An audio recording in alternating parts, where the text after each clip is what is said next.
At the center of this escalating controversy is President Donald Trump.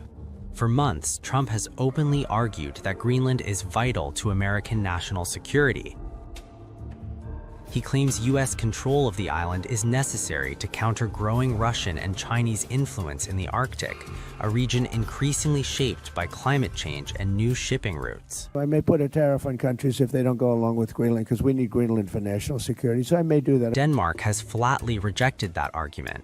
So have Russia and China. All three deny that Greenland poses any strategic threat requiring American intervention. The fallout has been swift and severe. Trump's push for Greenland has reportedly triggered deep fractures within NATO, as European allies push back against any attempt to alter the island's status. Officials warn that the unity of the alliance itself is now under strain. The last days have also seen increased pressure on Denmark and Greenland. The European Union supports Denmark and the people of Greenland, and we do so united in our resolve.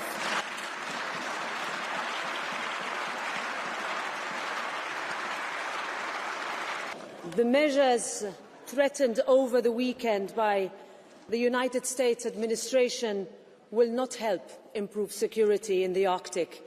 In fact, they risk the opposite. Greenland and Denmark have both made clear that Greenland is not for sale and that their sovereignty and territorial integrity needs to be respected. That fact will not change. In a dramatic escalation, the White House announced new tariffs on 8 European NATO countries. The list includes Denmark, Norway, Sweden, France, Germany, the United Kingdom, the Netherlands, and Finland. These nations had sent symbolic military contingents to Greenland just days earlier, a move Washington interpreted as resistance to Trump's ambitions. Analysts now say the intelligence gathering may signal something far more serious. Danish authorities are said to be alarmed, fearing the surveillance could be linked to political coercion or even preparations for the use of force. Greenland's infrastructure is limited, and control of its airfields and ports would be crucial in any military operation.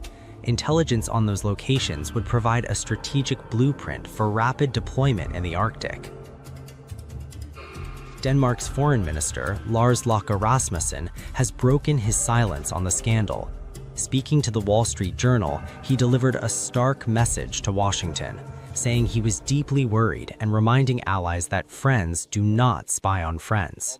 We are absolutely certain of that, is that if we don't provide a strong response, we'll inevitably send a signal of weakness. I was in Washington last week, and I actually had a meeting with his vice president.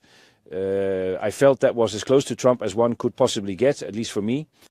The question of whether we should now sit down and examine if we can resolve this in a way that accommodates reasonable American wishes, because there's a new situation developing in the Arctic, and it will likely only worsen if we look a generation ahead without crossing our red lines. It was then shattered by these extremely violent statements from the president. And it is really, really important that all of us who believe in international rule of law speak out to show Trump that you can't go any further down this road.